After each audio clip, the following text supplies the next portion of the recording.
So mina ngangihleli lana. So mangihleli kulo sofa lo phakathi nendawo uyakwazi ukubona umnyango through leli passage encanyana umnyango movuleka. I was seated, okay, on the foot. I was seated on this sofa, which is on this photo 64 in the middle, and when seated there, you are able to see through that opening when the door opens.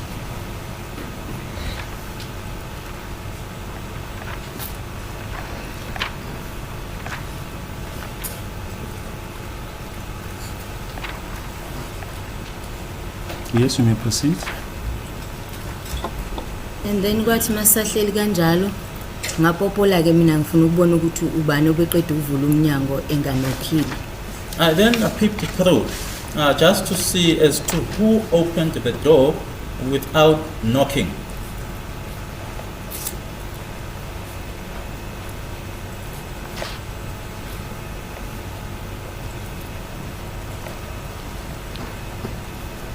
Yes, so what time was it more or less? Base usikhatsini. Mhlambe sithi la ku 7:30 to 8. Say about 7:30 before 8.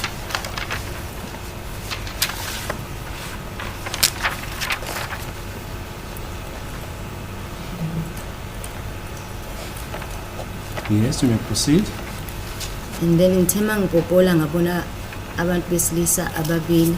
When I peeped, I saw two male persons.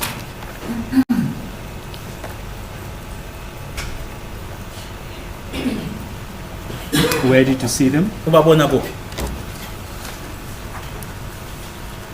Khona la epassage. Right here at the passage, witness point in photo number 64.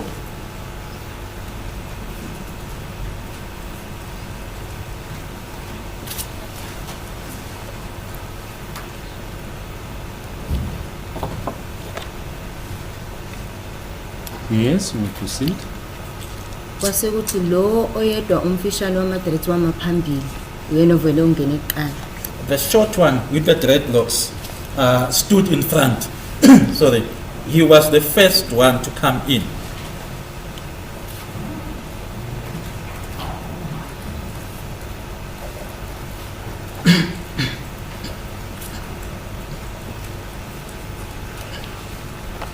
How was visibility at this stage?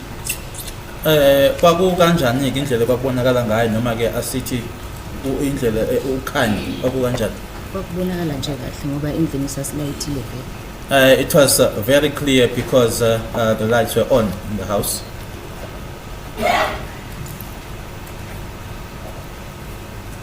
Yes, you may proceed.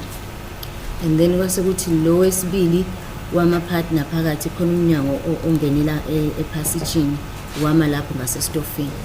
The second one stood in the middle. There is a door that leads to the Passage. so there's a door that leads to the passage, and he stood there next to the stove.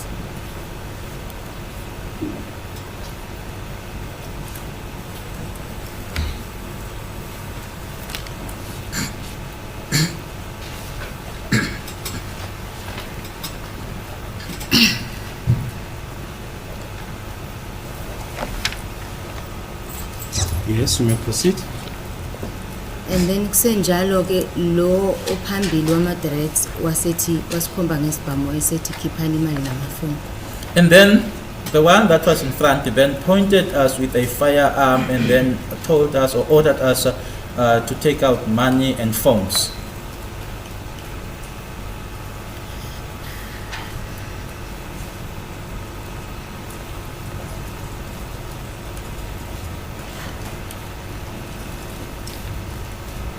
Which language was he using? Wayesebenzisa luphi ulimi? Bakhuluma isiZulu. Spoke in isiZulu.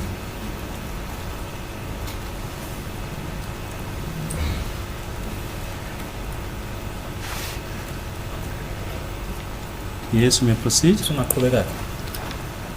And then kwathi makusenjalo ukheli wabaleka ongena ekamereni. Was at that Kelly ran into the bedroom. Ikamera ongilana. My bedroom. Are you able to more or less show where the bedroom is on Yeah, the photo? 64 of Exhibit D. Yes. Alibonakali kahle It's kodwa not- lila kwa right. It's not that visible, but it's on the right. The witness pointing on photo 64 to the right. If we can again show you the sketch that's on Exhibit D.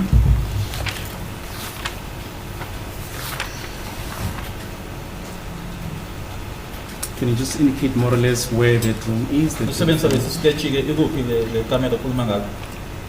Nanti liqondane nekhishi, liqondane nomnyango wasekhishini. Yeah, it's facing the kitchen door.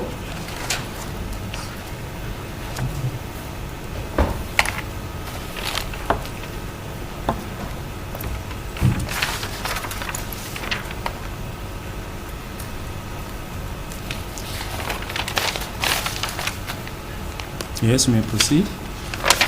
Base ukuthi uKelly mayisengena ekamereni and then lo mlisa wesibili owayeme ngasekhishini wamlandela uKelly evala umnyango yena efuna ukuwuvula. And then when Kelly ran into the bedroom, the second gentleman that was standing next to the kitchen then followed him. Kelly was closing the door and he was trying to open it.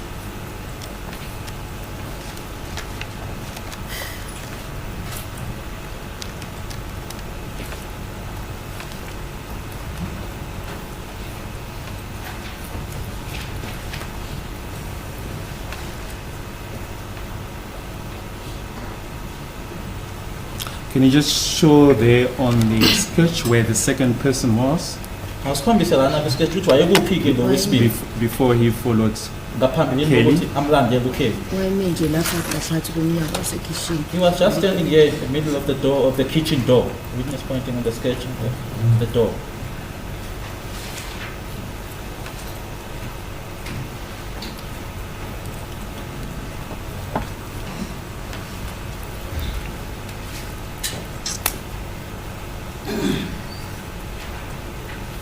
Yes, you may proceed. And then ke kwasukuma ulongo ehlezi eceleni kwami. Wayesephusha lo besikhombe ngesibhamu ama-dreads. And then Longwe stood up as he was seated next to me and pushed the one with the dreadlocks.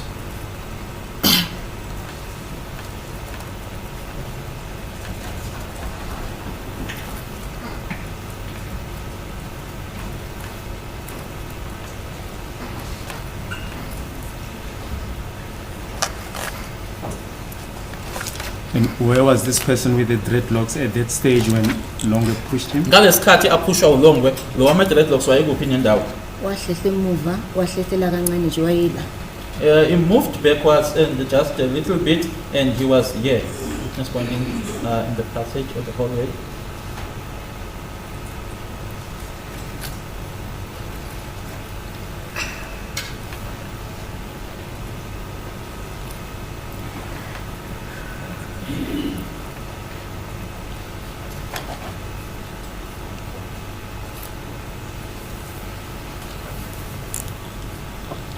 And where in relation to the room where in Kelly went into? Sorry, ma'am, can you repeat that? And where was this, where did this person with the dreadlock Okay. retreat to in relation to the room where in Kelly went? Kuleli camera leli uKelly wangena kona yena ke umehlehlela umuva wahlehlela umuva waya kuphi nendawo lo nama-dreadlocks. Wahlehla nje wawudlula kancane umnyango waba phakathi naphakathi ney'ndonga before uzofika e-bathroom. Just a little bit and past the door, just in between the walls, just before you get into the bathroom.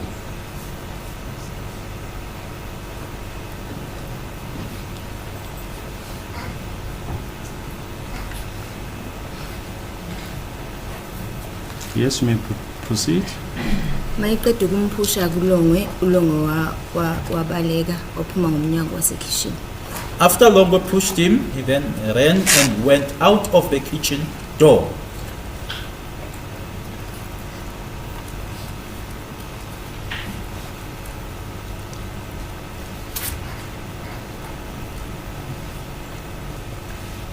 Yes.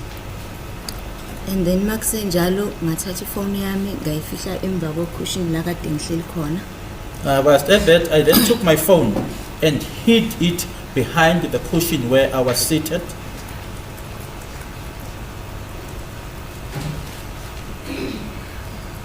We can show you photo 64 again.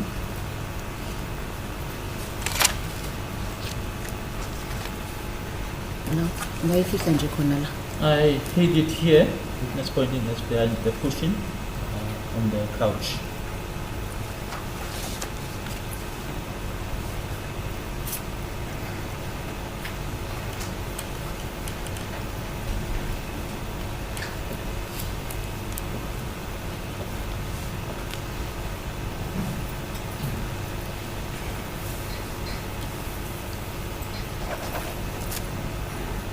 Yes, you may proceed.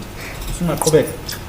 And then ithe makusenjalo sasukuma sonke, and then safike sadlula nalo obelisa umnyango kakhele sekamereni, and then samthatha naye wamadress sabaphushela bonke ukuya ngasemnyango wasekitchen.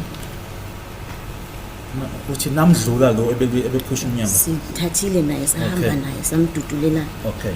emnyango wasekitchen. And we then, all of us then stood up. We then pushed them, that is now both the gentlemen, together with the one that was struggling with Kelly for the door, and pushed both of them to the kitchen.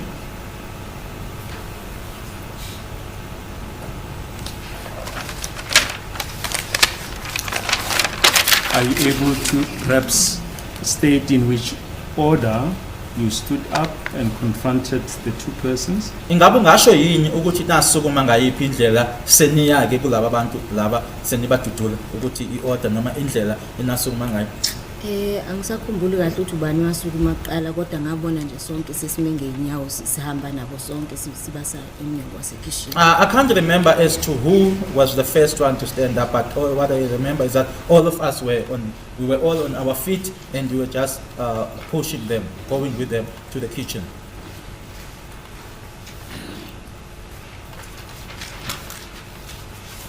Yes, you may proceed. And then isithema sekitchen kanjalo sibhizi sibalwisa, and then ngabona i-crush kaTumelo ayisebenzisa ime ila phansi, ihleli la phansi eduzane kwe-heater. Whilst we were there in the kitchen fighting with them, I then saw Tumelo's one crush that he was using. It was there on the floor there next to the heater. Just pointed to photo 64 next to the heater.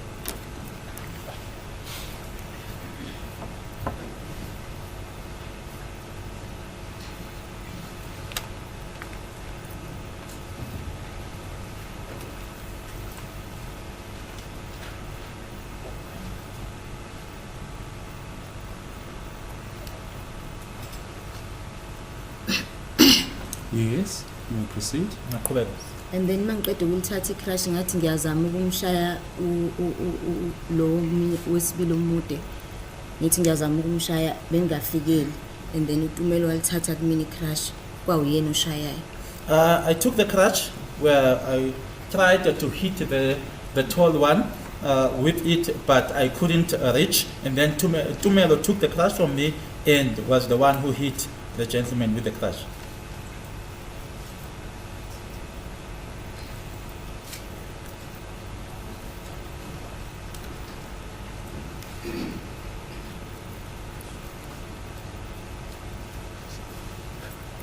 You know, if you say the tall one, who is that? Uma ukhuluma ngomude, umuphi lo? Ilo wesibili.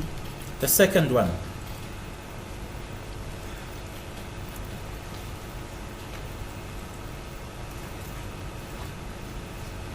And where was he at the stage when Tumelo hit him with a crutch? Ngalesikhathi ke uTumelo Where in the semshaya. kitchen?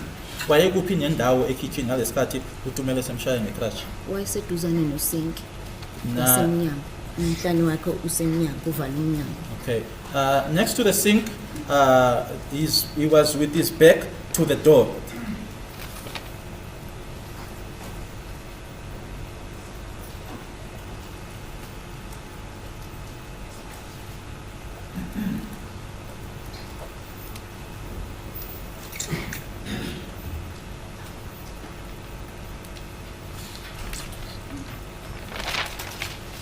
Photo 15 of Exhibit D is shown to you. Are you able to indicate more or less Wayimila. Ngoba is nguyena this? uvala umnyango. He was standing here. He's the one who was closing the door. Witness pointing to. It's photo 15. Yes. 15. 1-5. Yeah.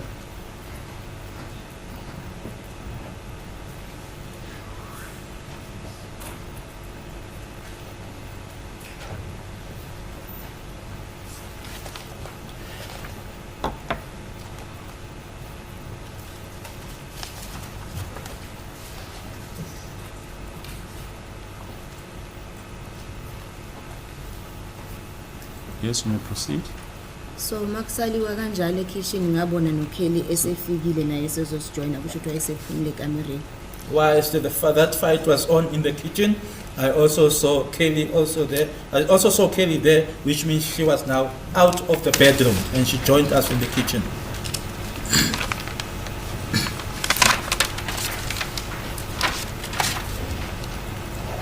You indicated where the second suspect was, the tall one. Where was the other one, the one with the dreadlocks? Lo amadress yona wayikuphi? Angithi usushilo ukuthi wayikuphi lo mude wayikuphi? Lo ama-dreadlocks wayengapha eceleni kwa-left emveni komnyango. The one with the emveni? Emveni komnyango uma uvula. Okay. The one with the dreadlocks was here, or was on this side, it is pointing to the left of the picture, just behind the door when you open it.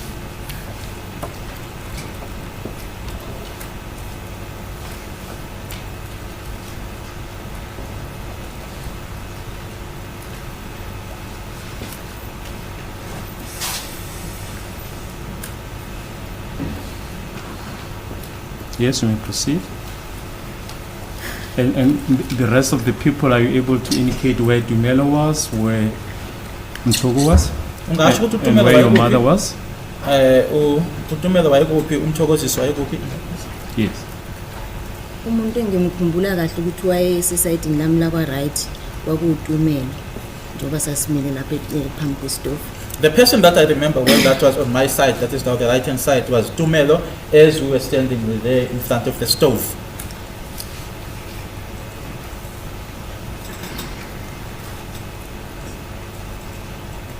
The stove, can you just show it on the photo? Is the stove? Stofu. Here is the stove. On photo number 15. Is that where you and Tumelo were? Ila wena noTumelo nikhona. Mina noTumelo sasi nje eduzane kwesitofu. That's correct. Myself and Tumelo were close to the stove. Yes. And then makusenjalo The others? Abanye? laba abanye ngikhumbule kahle ukuthi ubani wayime ngakuphi kodwa nje sasilokhu silwa ngapha nangapha. I can't remember well and say who was exactly where, but we were just fighting this side and this side.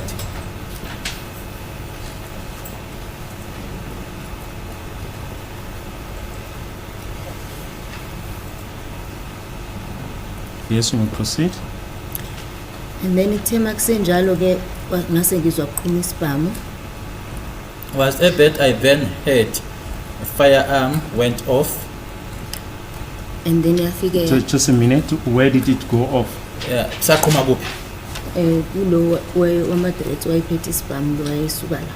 The one with the dreadlocks, the one where the firearm was coming from here, pointing at the door, the number 2 and photo 15.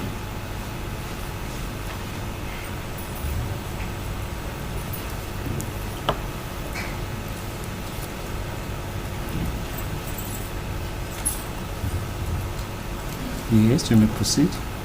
And then ukuthe makusenjalo uma ngisizwa isibhamu siqhuma ngezwa into eshaya phansi kwaphuma isibhaki sangishaya enyaweni lami laka-right. When the firearm went off, I then heard something hitting the floor, and then the spark went off, and then it hit me on my foot. Just a minute.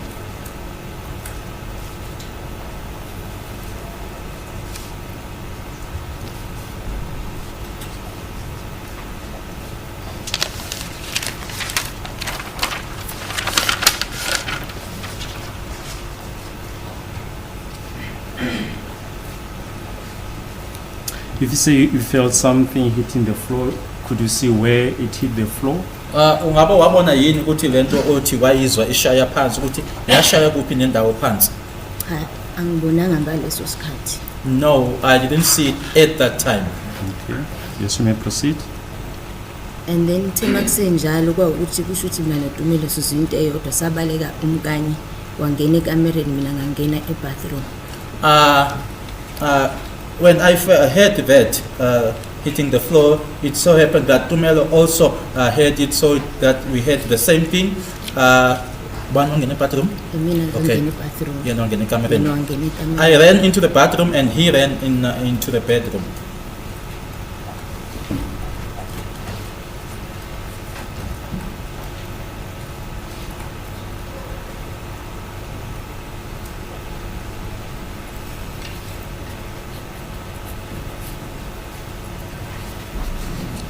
We just want to show you this sketch that appears in Exhibit D. If you can just show the bathroom wherein you ran. I bathroom le owabalekela kuyona. Mina ngangena kuyona le bathroom ngona yodwa vele. I ran into this bathroom, the witness pointing on the sketch plan. It's the only one in the house.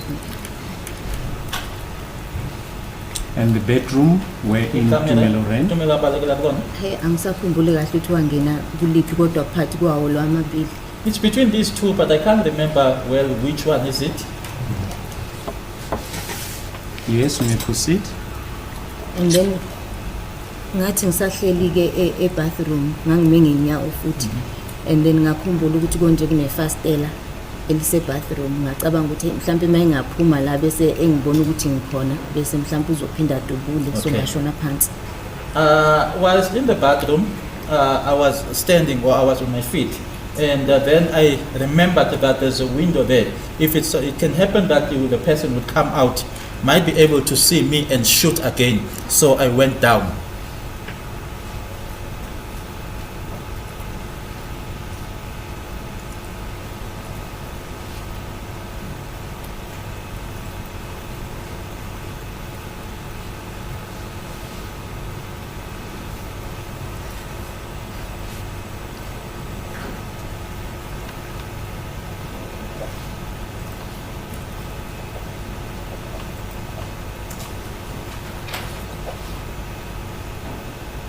Yes, you may proceed. And then mangise bathroom kanjalo ngaphinde futhi ngezwe isibhamu isikhala. Whilst still at the bathroom or in the bathroom, I heard the firearm going off again.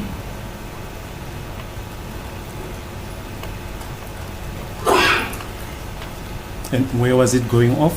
Sikhuma kuphi ke? From where? Ngangisizwa siqhuma ekitchen. I heard it going off in the kitchen.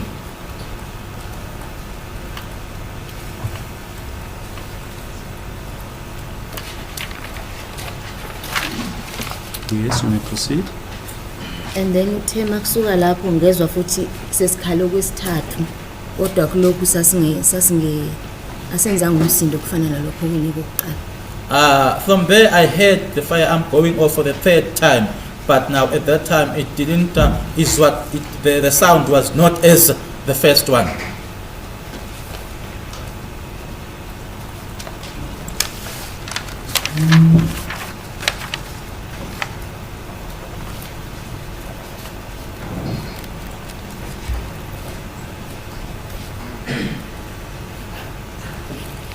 And where was the sound coming from of the firearm? Sasesibuya kuphi ke leso? Sasesikhala khona ekitchen. Still in the kitchen.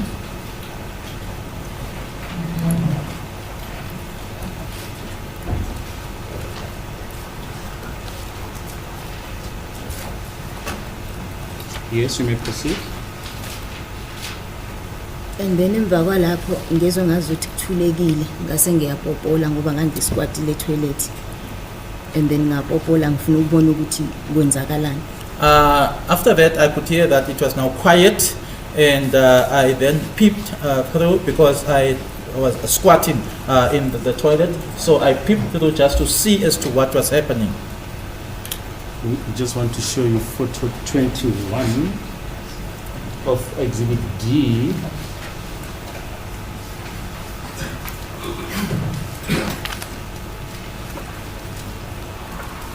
As well as photo 22.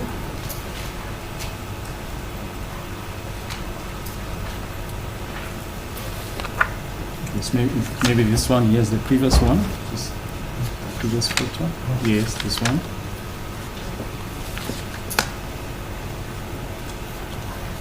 It's photo 21 of Exhibit D.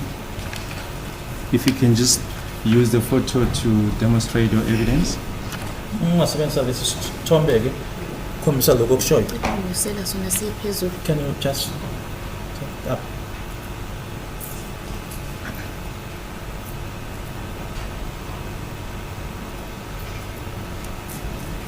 So ngangisquathela phakathi kwe bathtub ne basin. I was squatting here between the bathtub and the basin. Refer to the photo number.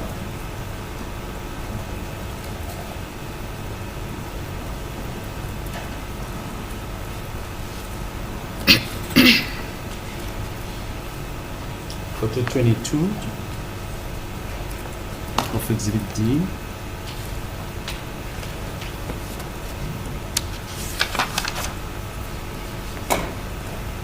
You can use that photo to illustrate your evidence.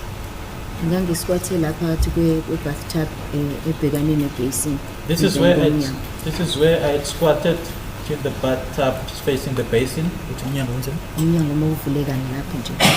Okay, just where when the door opens, I was just right there where the door opens.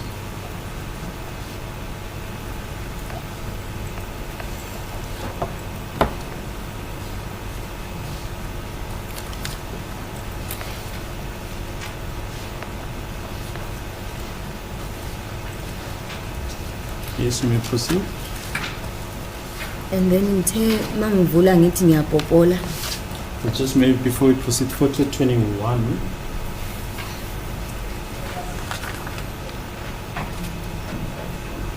Of Exhibit D.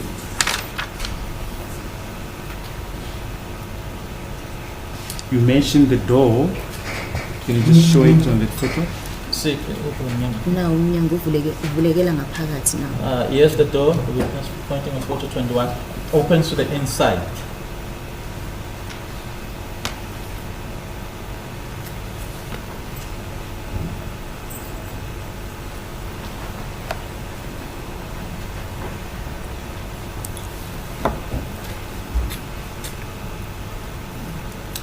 Yes, you may proceed.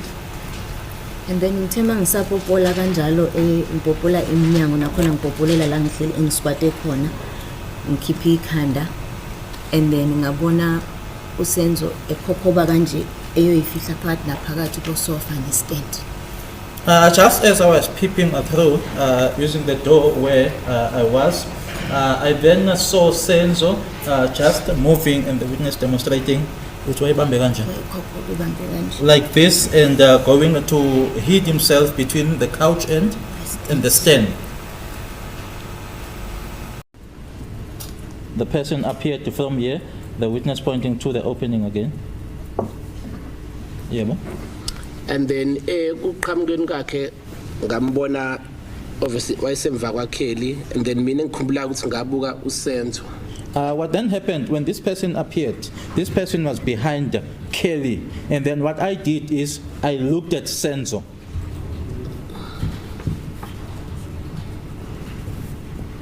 Ngikhumbulayo ukuthi wafuna amafoni nemali. What I remember is that the person demanded phones and money.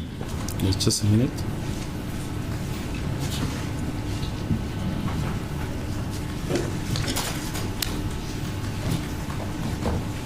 But you explained that the person was there at the ark. Did he, when he demanded phones and money, was he still there at the ark? Ngalesikhathi sefuna amafoni nemali wayese khona lapho othi wambona eqhamuka khona kwi-ark.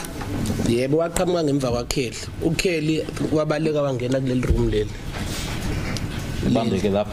Yes, he appeared from behind Kelly, and Kelly ran into this room, the witness pointing just opposite to the opening that he had pointed before as the ark. That's the room that Kelly ran into.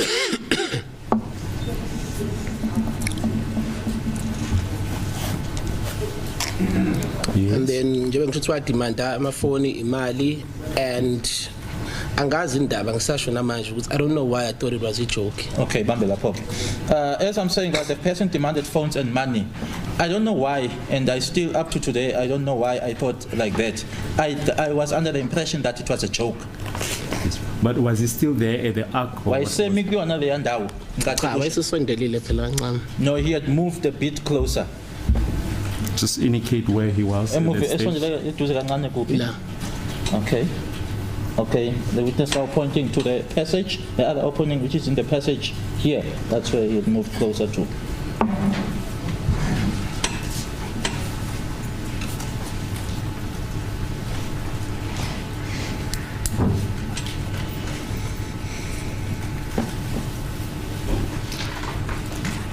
We just want to show you photo 57 and 59 of Exhibit D.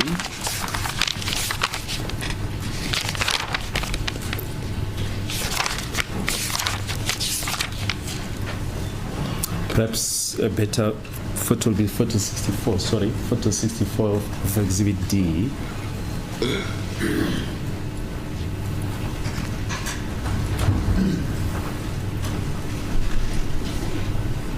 Yes, that one. You're able to indicate where the person was? La. Tuzo kwe hit. Here, Not far from the heater. Not far from the heater. We're just pointing to the heater that is on the photo.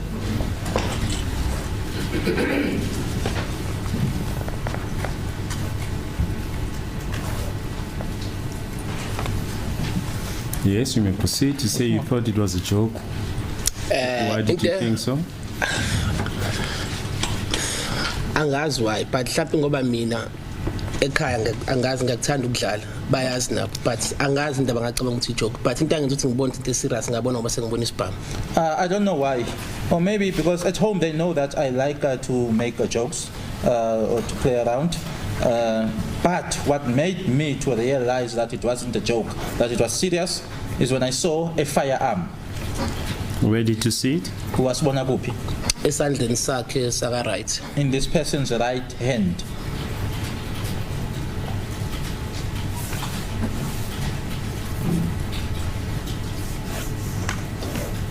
Yes, may Yeah. proceed.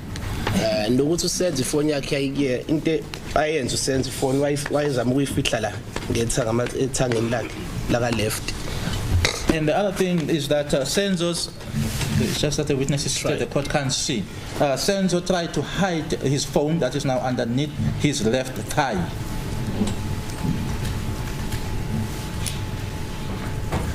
Photo 57.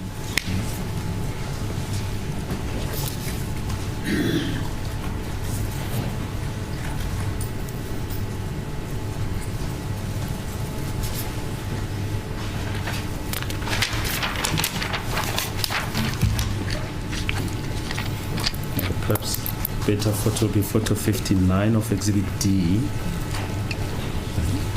Photo 59 of Exhibit D.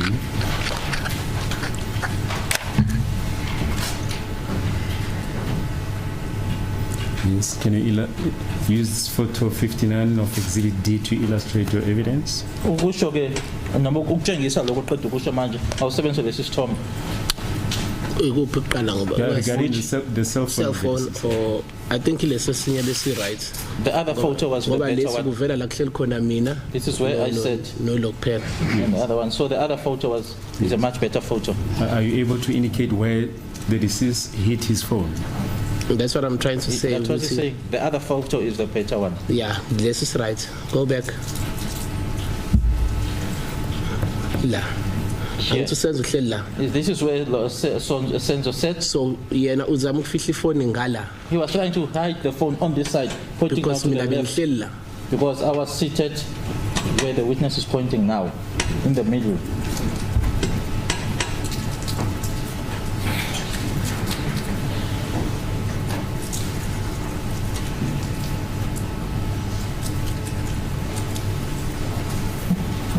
Yes. Yebo. Ngoba kwakwenzeka ngokusheshsha ke engikukhumbulayo nje into eyenza ukuthi kuze kusukunywe after umuntu oqala wasukuma lapha kulongo. Okay, because everything happened fast, sorry, and what then happened is that, which then led to everyone being on their feet, that the first person that stood up was Longwe.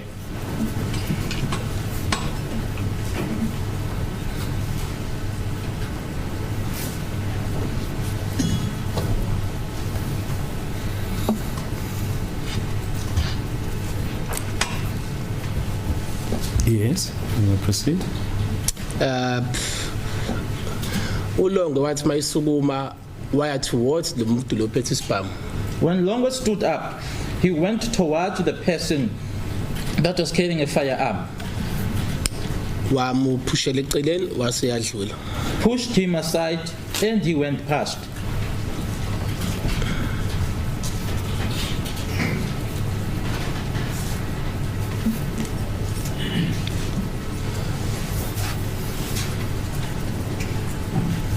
Yes. Yebo. That's when ke ngabona wonke umuntu esukuma ke engikukhumbulayo mina ukuthi uSenzo naye waba nescaffold nalomuntu lo wesibhamu. Okay, that's when I then saw everyone standing up on their feet. And then what I remember is that Senzo being in a scuffle with the person that had a firearm.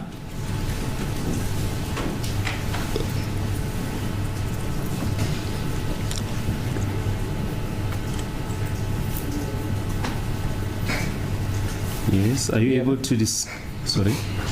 Are you able to describe this person who had a firearm? Kwisimo sokuthi ungamchaza lo muntu wayephethe isibhamu. Yebo. Yes. Yes. Yep.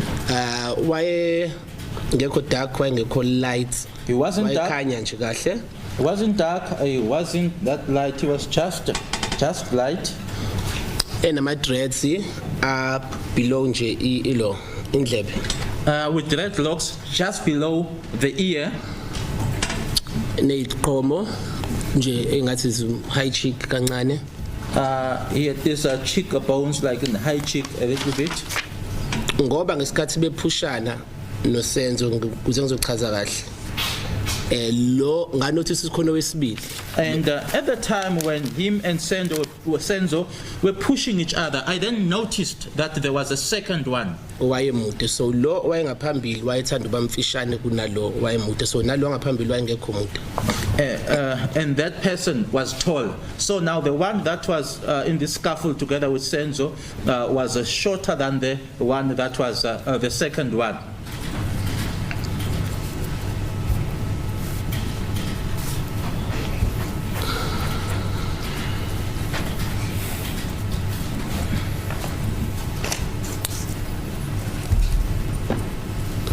And where did you notice this second person? Lo owesibili yena ke uma umbona kuphi nendawo. Ngimnothisa kwiscaffold kodwa mina into engenza ukuthi ngagijima ngathatha ifone. Okay, I noticed the person in the scuffle or during the scuffle, but what then happened is that I ran to grab the phone. Yebo. Iscaffold ke sasisuka from khona la sitting room siya ngase kitchen. The scuffle was from the sitting room towards the kitchen.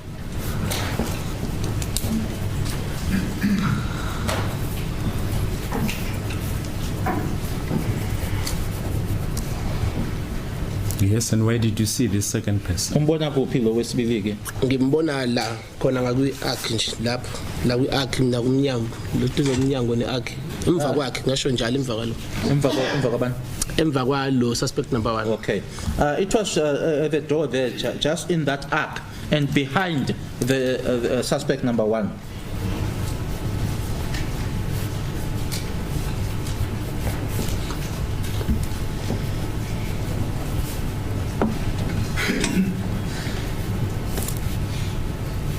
Yes, just point out where you saw the second La person wabona for khona the lo first wesibili time. umuntu kuphi? Owesibili naye waqhamuka khona la kwi ark, so waye la The second one between also, lo mnyango nalo ngoba lo oqala waye la kodwa kwakusekubushwana kuziwa la ekitchen. okay, awuphinde ke uthi lo the second one was just here in the arc. He was also appearing from The arc.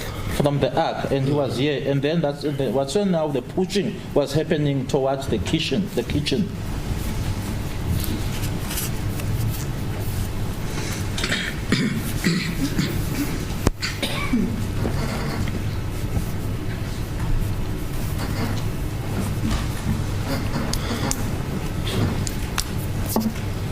Yes, you may proceed. Qhubeka. Engikukhumbulayo ke lapho ngoba kwakwenza ngokusheshsha njengoba ngisho ukuthi ngathatha ifoni ngathi sengibuya sengenza ngathi ekitchen ngahlangana noChristian. Okay, what I then remember happening there, as I said that it happened fast, and I went to take the phone. Now on my way back to the kitchen, I then met Christian.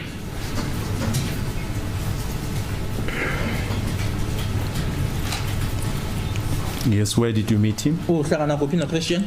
La Yeah. khona nje la ngoba Just here. bonke abantu laba engibabalayo uSenzo Tumelo suspect number 1 and 2 babe sebela ekitchen vele. The witness pointing to the passage Kill, if not mistaken, yeah. saying that's where he met the Christian, because all the others that I've mentioned, Tumelo, Kelly's mother, Senzo, the first suspect, the second suspect, were already in the kitchen.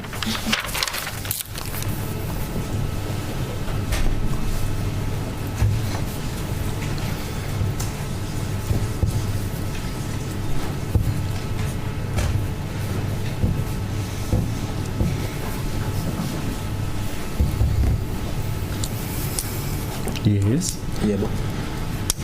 Engikukhumbulayo ukuthi ngikhumbulisa ngamqubula uChristian ngoba kakuyena ingane lapha yana, so ngikhumbulisa ngamqubula from the left hand side ngamletha on the right hand side ngimsusa from harm's way njengoba kakusekuvele kunes.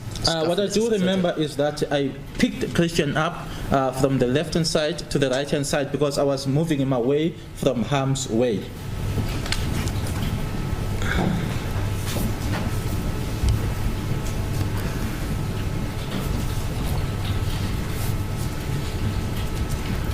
Yes. Yebo. Njengoba ngishilo ukuthi iskafu sasi between uSenzo nalo muntu ophethe isibhamu. As I've already said, that the scuffle was between Senzo and the one with the firearm.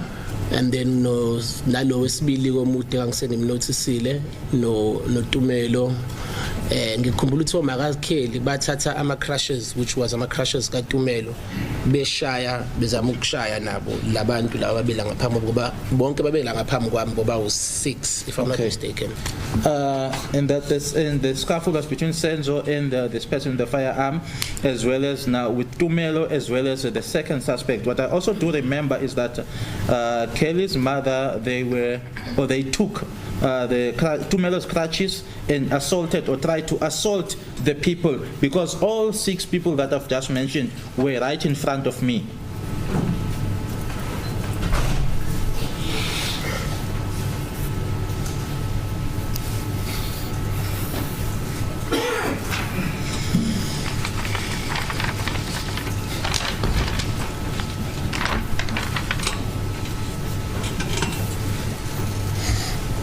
Photo 64 of Exhibit D refers. Can you just use that photo to illustrate your evidence? Awusebenzise lesi sithombe ukuchaza ke lokushoyo.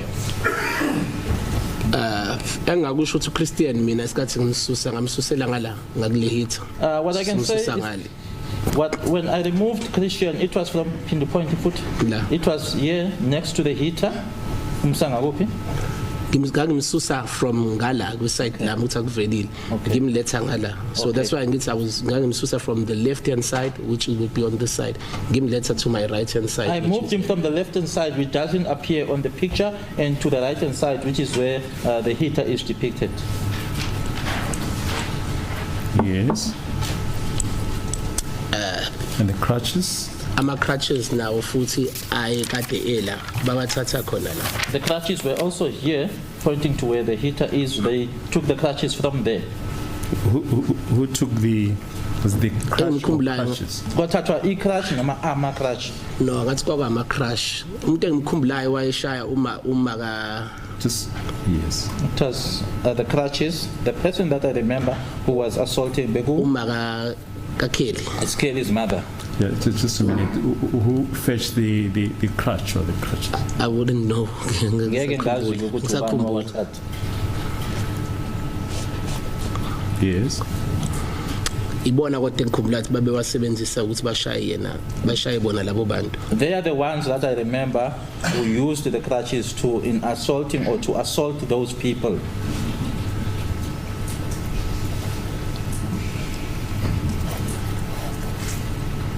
Yes. Can you maybe just describe the scuffle in more detail?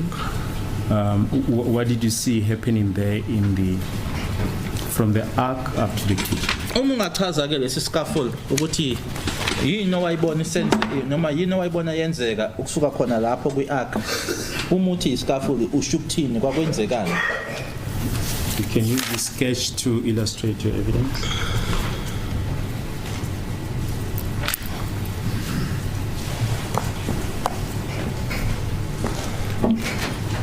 Mangithi iscaffold ngazi noma ise right term yini kodwa I guess usenzo nje bayihleli la. Senzo was seated here where the witness is now pointing. Ngesikhathi wasukuma weza towards yena lo muntu base baba nescaffold esalide la ngasekitchen. Okay. When he stood up and approached the person where the person was standing, and then they were then in the scaffold which then went to the kitchen.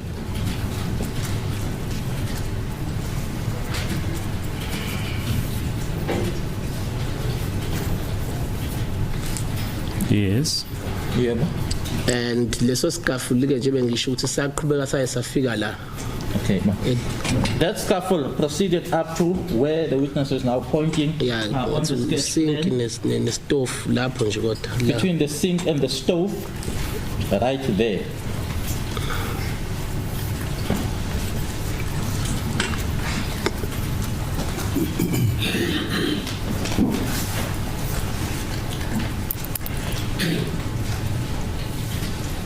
Just going to show you photo 15 as well. If we can just use photo 15 of Exhibit D to illustrate your evidence. Our 7 said this is Tumelo 15. La. Here, the witness pointing to where the stove is on the photo. Yes, this is a switch point. What happened there? Ila babe iscaffold sikhona between uSenzo, uTumelo, suspect number 1, suspect number 2. That is where the scaffold was. That is where the scaffold was between Senzo, Tumelo, suspect 1, suspect number 2. I will refer to it like that. And then no Makakeli, no Zandi babe khona futhi la. Zandi as well as her mother were also present there.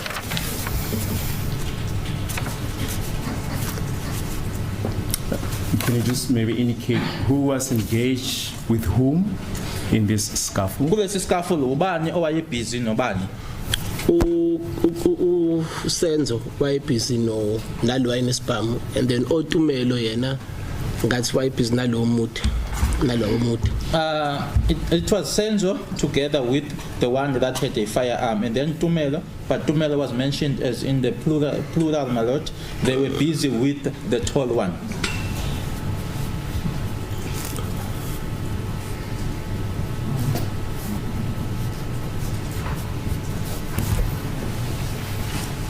Yes, you may proceed.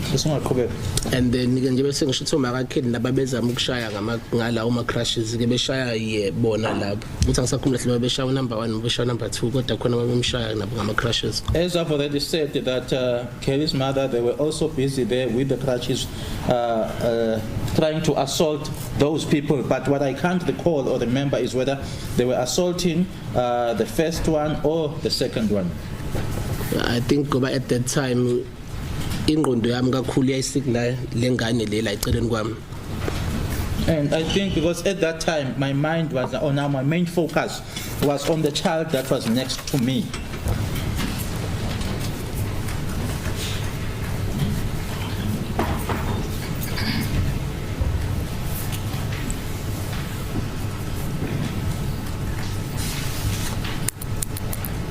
Yes. What was the role? You've described the role of the first suspect who had a firearm. What was the role of the second suspect? Okay.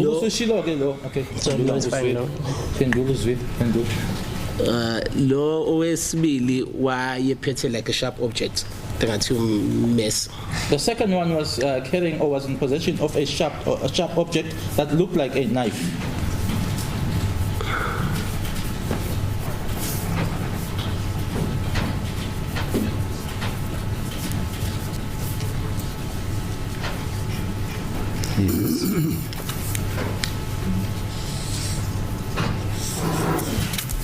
Yebo.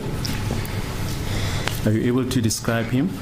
Ukusimo sokuthi You ungamchaza already said he was taller than the first. beshilo ukuthi wayemude kunomunye. Ngazi lokho nganotice lokho nje kuphela. That's all I know. Ngeke ngizokwazi ukuchaza. That's all I noticed. The rest I won't be able to explain. Was Their clothing, the are you able to clothing describe? ngingasho ukuthi he was Sorry? wearing a hood. But ukuchaza yena facially cha. But to describe him facially, no. But the clothing is that he was wearing a hoodie. Which suspect is this now? Umuphi loyo? Suspect number 2. Yilo wesibili.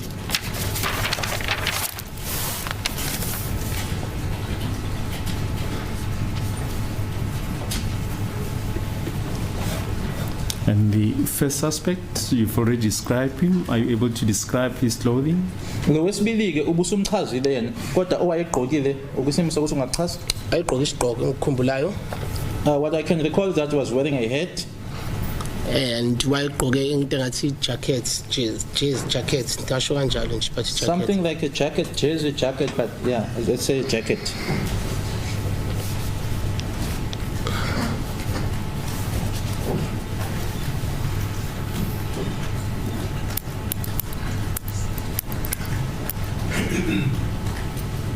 Yes, may proceed. Usungaqhubeka ke. So obviously yonke into emotion ihamba kwenzeka yonke into fast engikhumbulayo engakuzi ukuthi ngezwe nje gunshot. Okay. Everything was in motion. It was just moving, and what I recall, I heard a gunshot.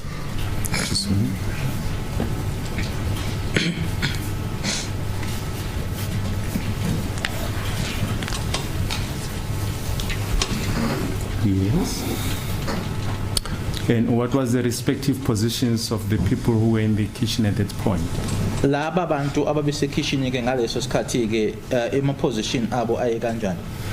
Ekitchen noma ngisakhumbula phela ama position ayi kanjani kodwa ekitchen ngakusakhona uSenzo, uTumelo, suspect number 1, suspect number 2, uMakakheli no Zandi. I think no Kheli said uKheli ngamkhumbuli kahle but I think naye wayekhona amongst but ngikhumbula. Although the positions I won't be able to remember, but the people that were still there, the very same people that were there, Tumelo, Senzo, suspect 1, suspect 2, Zandi's mother, Zandi's mother and Zandile. I think Kheli had also joined, but she's the person I can't remember, but I think she also joined them.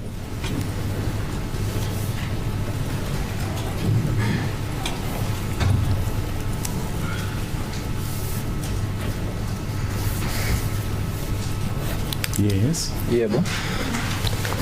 After hearing a gunshot ke I think yathusa wonke umuntu. After hearing the gunshot, I think it made everyone to be scared or shocked.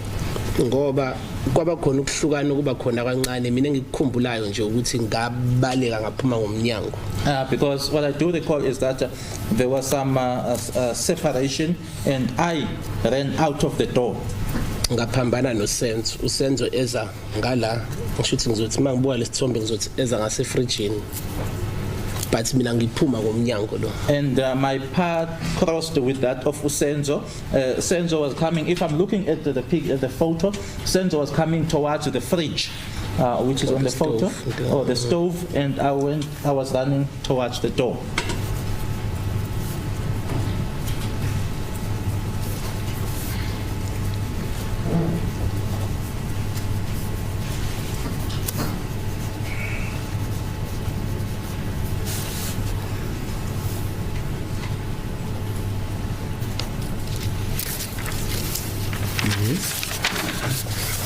So where did you see the deceased? Which is Wambona kuphi? specifically- Ngizoba ngathi nje in the center of ikish la. In the center of the kitchen, Yeah, here. somewhere la. But uphambana kwethu saphambana la. But where our paths crossed, it was right here where the witness pointed, Yes, it's at the the bottom of the picture. Here. Here.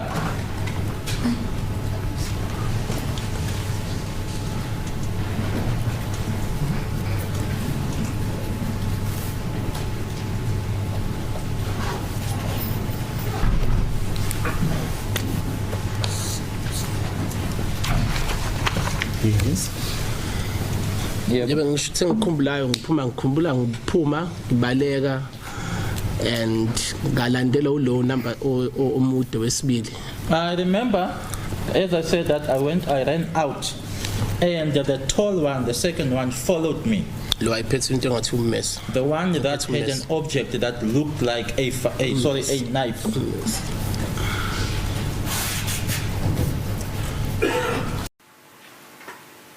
So you mentioned that a person appeared in the door that has direct access to the dining room. Can you indicate where that person appeared? Uthi-ke lo muntu wavela nje kulowo mnyango lo owawungena ngilo ngase-dining room. You can Uqhamuke use- kuphi lo muntu? Photo 64 to just indicate where the person appeared. Sizobheka-ke i-photo 64 uzokwazi ukusitshengisa khona lo muntu waqhamuka kuphi. Iyo lena. Is this the one? Yeah. Are you able to show Awukho on the umnyango photo? ungala eceleni kweyidala ungenela khona bekamnje la. Lo muntu Nomnyango ubeka la lapha. ukuthi akubonakali kahle akunomnyango ungenela It's- edining. It's just that that particular spot is not properly displayed or depicted here in this picture. This is the door that actually has access into the dining room. And the witness has just pointed on the far right of that picture, next to the heater that is seen there. Yes. We're going to show you the sketch plan. If you can maybe just indicate on that sketch plan where you saw the person. The sketch plan in this uzokwazi ukusibonisa Yeah. lo muntu wambona eqhamuka. Awayimla angithi la isekitchen mawungena la ekitchen undlula amakhabethe fridge ume la. Wayela la nje exactly la. Yeah, now that is the very spot where this person was standing at. One can see that there's the kitchen door, and then you walk past the cabinets in the kitchen, and as you turn to your right in the sketch plan, La. right there at that spot, which looks like a passage there, that's where he was.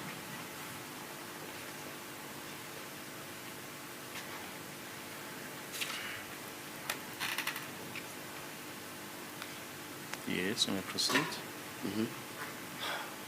Umuntu wakhona wayephethe isibhamu esandleni esikhombe ngesibhamu. That person was having a firearm in his hand. Efake isigqoko enza ama-dreading. Ungajahe, ungajahe. And there's a demonstration of the wielded firearm with the hand of the right hand of the witness. Yeah. Sungaqhubeka ukuthi ubefake? Efake isigqoko enama-dreading. He had the dreadlocks on the head and was also wearing a hat. Because into afika ayifuna wafika wafuna amafoni nemali enamehlo. Now, one thing that he actually wanted was the phones and the money with a wielded firearm and the big eyes, or widened eyes. Just a minute.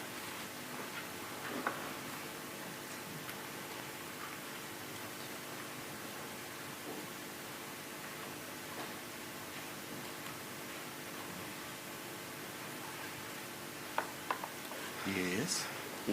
And how did he demand cell phones and money? Wafuna Which language was he using? imali nama-cell phone ubesebenzisa luphi ulimi?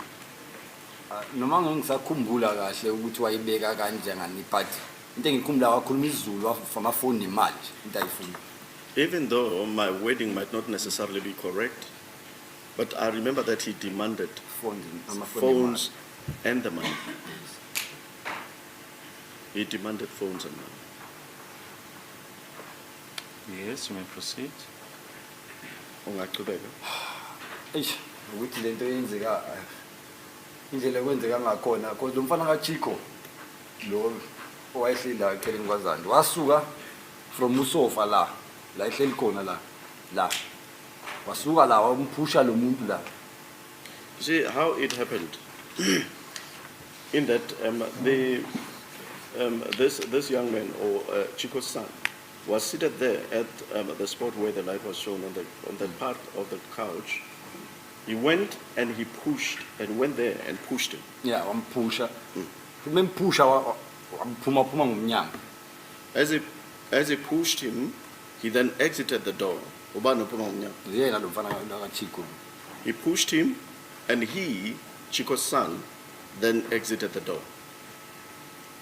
And just for record purpose, if you say he pushed the person, who are you referring to? Mawuthi wampusha or lo pushiwe ukhuluma ngobani? Ubani yena lo opushiwe? fika wasikhomba ngesibhamu lo bekenza ama-dread efaka isigqoko The very one that came and pointed us with the firearm, the one who had the dreadlocks and he had a hat on the head. maze begqoke nejacket ngathi kwasadesk inyanga ngathi caramel Because he was wearing a caramelish jacket in terms of color. It looks like one of these desks here. mbalo ngathi idesk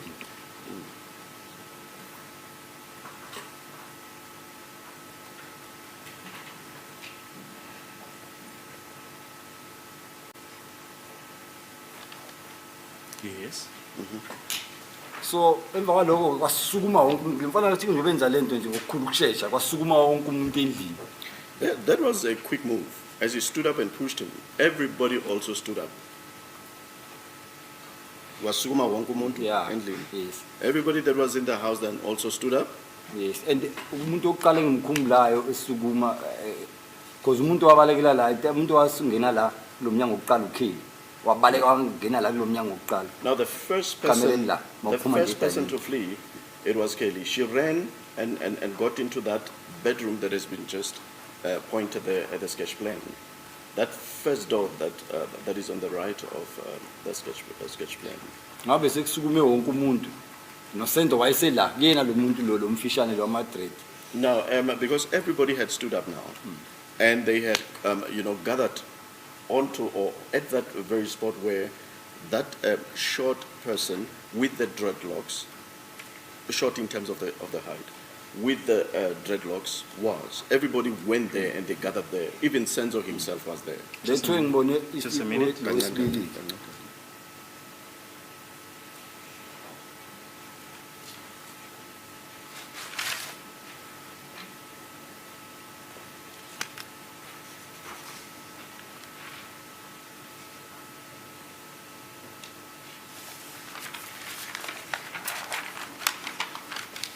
Yes, you may proceed.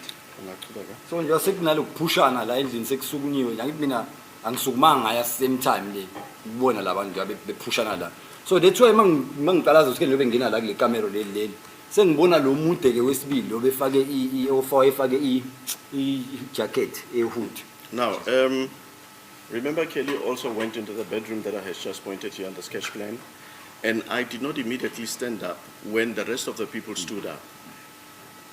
So there was some pushing now that was happening. There was some tussling which was taking place there at the spot where the first person was. And that's when I noticed the second person who was now wearing a hoodie.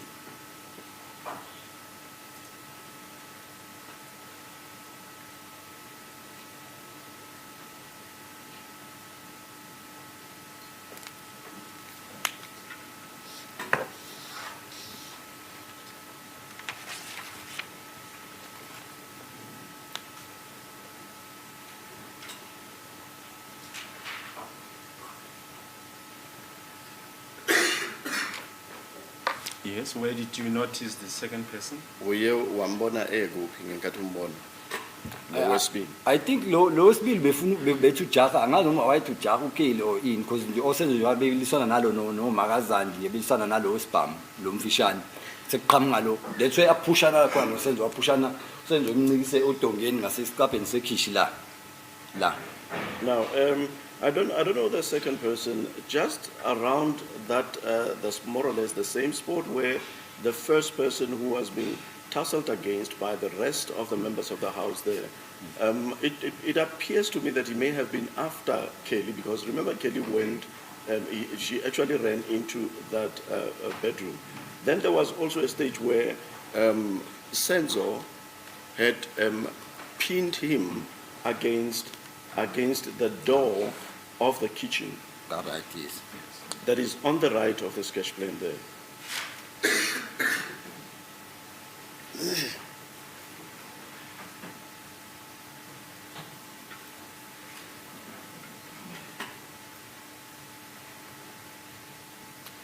Yeah, if you can just tell the court step by step what happened. You see him there more or less where the first person was.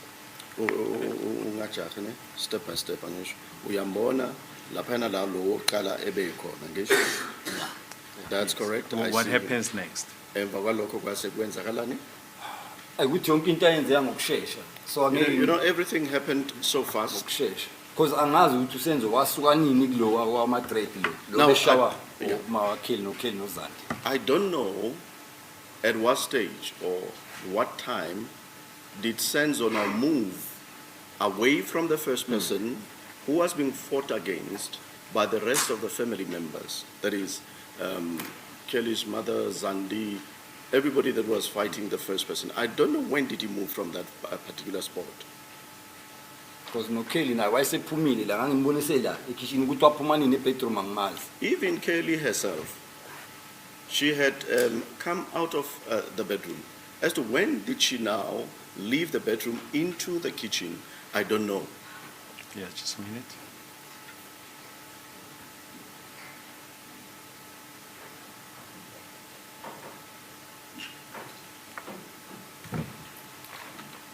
Now, this fight that you're referring to, can you just describe it? If you say the fight that everyone else was involved in with the first person, or what are you referring to? Ukhuluma ngani uma ukhuluma ngale mpinyana okanye ukulwiswa kwalona wokuqala abeliswa uwo wonke umuntu.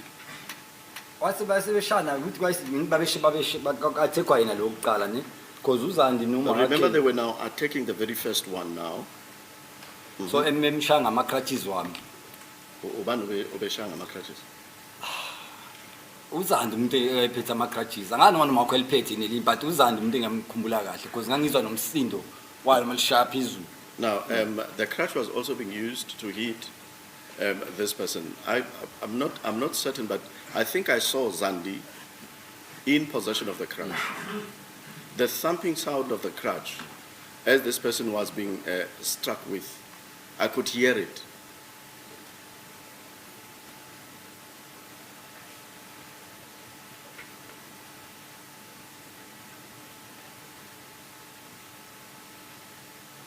Uthi noma wakhe ngathi ubephethe ya crutch. bekhona noma wakhe khona lapho kulepushana okulapha ekhishini bekhona The noma crutch wakhe. ubephethe. Utsho nje I'm not upushana. sure ngaye but umuntu engineshoni ngaye uzandi. Okay. Yeah. If even the mother was there in that commotion or in that tussling that was taking place there, I am uncertain as to whether was she in possession of the crutch, but the person that I am certain with who used the crutch was Zandi.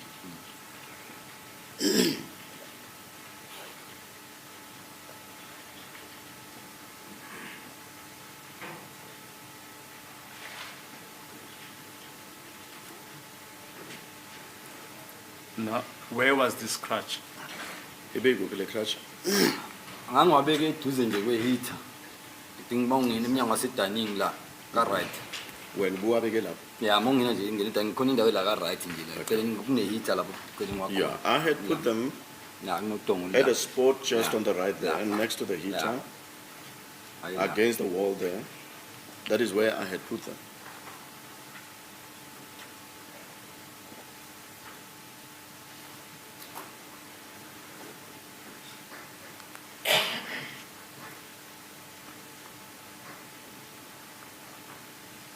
Yes, you may proceed. Ungaqhubeka. Then usenzo ekhathi epushelwa against udonga bembamba isandla saka-right. Now, at the time that Ngezandla Senzo zombili. had pushed or pinned him against the wall, he had grabbed or held him on the upper arm. There's a demonstration here that the upper arm was actually grabbed and pushed or pinned against the wall by Senzo. So Senzo grabbed that upper arm and pushed it against the wall or pinned it against the wall.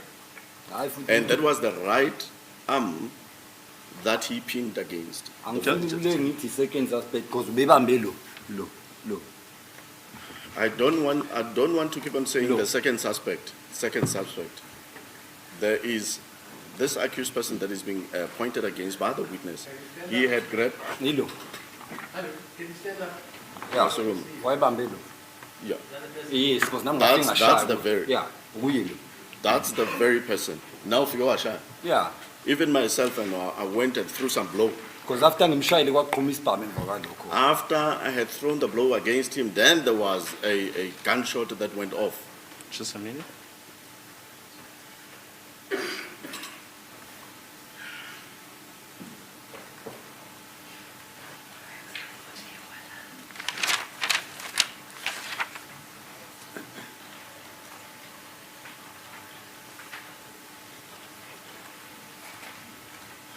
We just want to show you photo 15 of Exhibit D.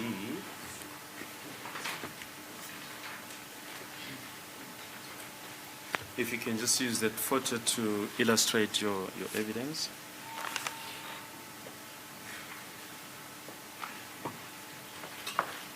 asisebenzise le sithombe ke ukwazi ukusidobela isithombe.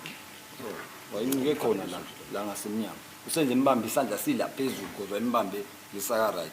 Now he was leaning against that wall over there.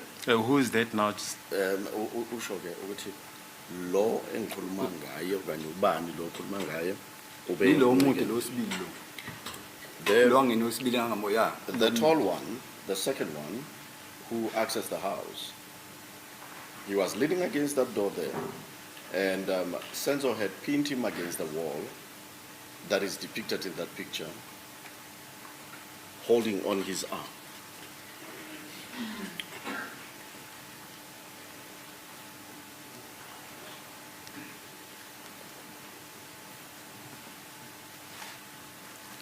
And in which direction was this person that you described as accused number 2 facing?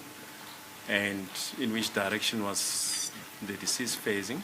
Ulona ube bheke kuphi beqonde kuphi lona othi umsola wesibini kanti nomufi yena ube bheke kuphi. Lo wayibheke ngaphakathi endlini usenze imbambe isandla ebheke ngaso eface ebheke isicapha kanje. Because usenze lo wayibheke ngala usenze ebhekile. Okay. Usenze ube bheke isicapha lo be flatele isicapha. Yeah. This suspect was faced into the kitchen when Senzo was facing the door at the time that he had pinned him against the wall like that.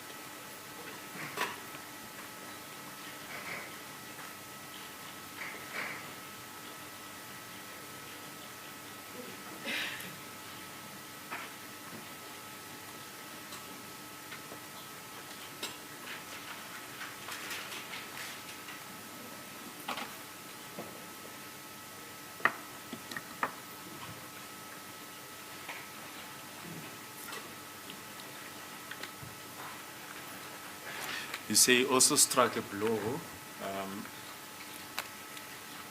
Who did you strike and where did you strike that person? Uthi ke nawe walahlela ke lapho ubushaya. Yeah, ngamshaya Washaya khona abantu. ngamshaya na lo muntu ngamshaya khona ebusweni emva kwaloko waqhuma ishot yesibhamu. Now, I hit him on the face. There's a demonstration as well. The temporal area of the face. I hit him on the face. And there was a clenched fist. There's a clenched fist, which is now demonstrating that that person was hit on the temporal area of the face. That very tall one. Yes, you also, yes. Okay. So after And then And just for record emva kwalokho, purposes, kwase who's this? kuqhuma isibhamu. yeah waqhuma isibhamu emva kwaloko then Thereafter, there was a gunshot that went off. nalisibhamu sakhona saqhuma sangivala amadlebe because indawo yakhona lapha incane ngala kuni nama-drawer ngala kune-free space esincane nje sila isenta kanje waqhuma isibhamu then ngabale ngawungena Yes. ebedroom. As it went off, the sound of that gunshot deafened or almost deafened my ears. Because, you know, there was, where we were, it was a reasonably confined space there. There are drawers the side, so there isn't much of the movement in that spot where the gunshot went off. Or to wenza njani wabaleka wena? ngabale ngawungena ekamereni. I then ran and got myself into the bedroom. Yes, just a minute.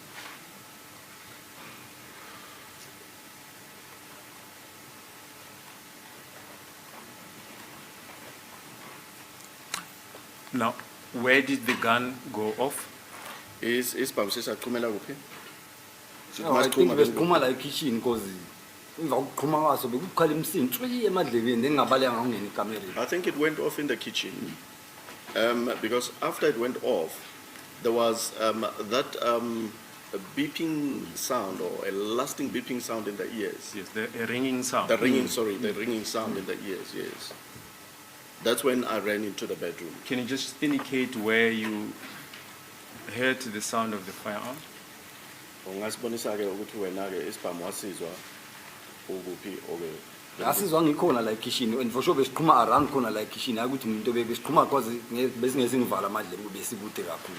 It went off right inside of the kitchen there, around the spot in the kitchen there. It wouldn't have, went off outside of the kitchen. Otherwise, it would not also have deafened my ears like that after it went off. Yes, and to which room did you then run to?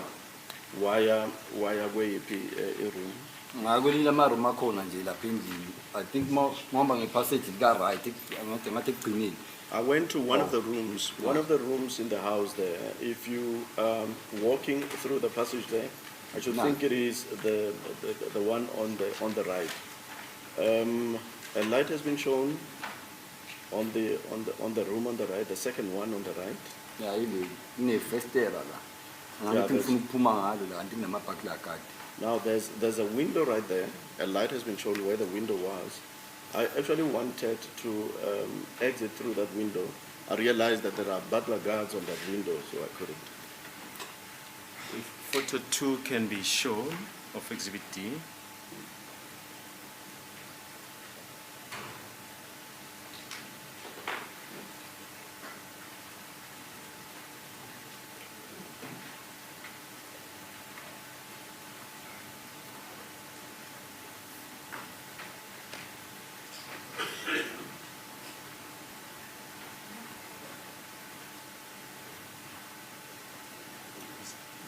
Are you able to point out that bedroom wherein you ran? Ungakwazi ukukhomba Yeah, ukuthi it is. uye wabaleni. Ile because ngalungiza ngelindi la ngifuna ukuphuma ngathi kunamabhakla. Now that is the very window that I'm referring to. That's the bedroom I was in, because I peeked through the window and I realized there were butler guards because I wanted to exit the house through that window there.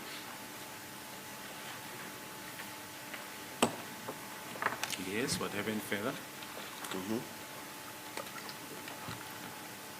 Then emva kwalokho ngiyivalele la ngathatha ifoni yami because mongena umnyango le camera mase ngingaphakathi ngathatha ifoni yami ngala ka mongena umnyango umbhedu kwa left bekulela umntana waka Senzo lapho so wayesevukile umntwana ngazama ukuthatha ifoni ngiyifake because ngala ka right kunempahla nezingubo ezazingala ka right Now, ayifanga phansi kwalezo ingubo lezo.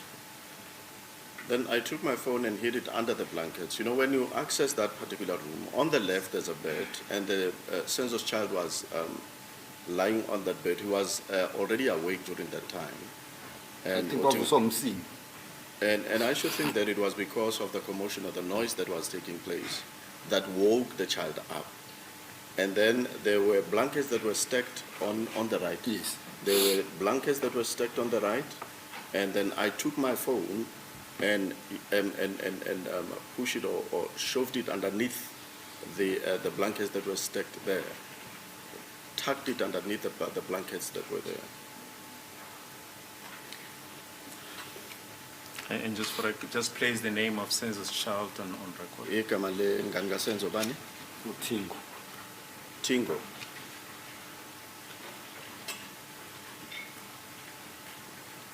Yes, you may continue. Ongaqhubeka.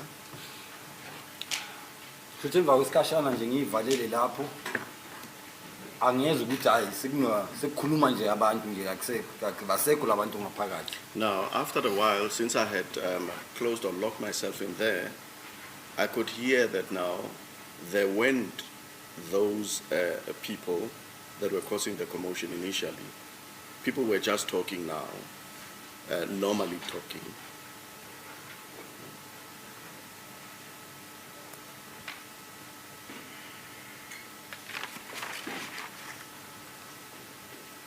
Yes.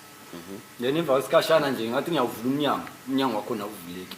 Now, after a while, I tried to open the door. That door could not open. Ngashaya isicapha ngamemeza ukuthi ngicela bangivulele. And I knocked the door, and I also shouted that they should open for me.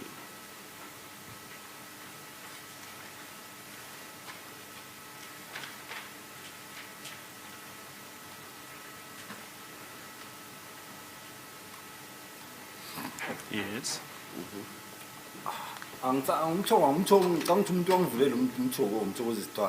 but angisazi noma ngivulela ngespoon or ngivulela ngomesikozi lo mnyango awuvuleki uma ungaphakathi so umuntu wayengaphandle ngivula kana ngispoon noma umesena usebenzisa ukuthi angivulele lapho. I don't know who the person was. I should think it was Mthogo. Mthogo is the one that could have opened the door for me, because once you are inside of that bedroom, that door is not easy for it to be opened from inside. So he had to use some instrument, a utensil. It could have been a knife or a spoon that he had used so that he can try and open that door from outside. Yes. So mawuqeda ungivulela uMthogo mangiphuma ngiyabona wonke umuntu manje ongazuthi usemangele nje in mangithi ngiyaqhamuka uSenzo ulele edining ulele ungathi ungene ngale side ngathi ubecasha ulele between usofa ne stand ungene nje kanje.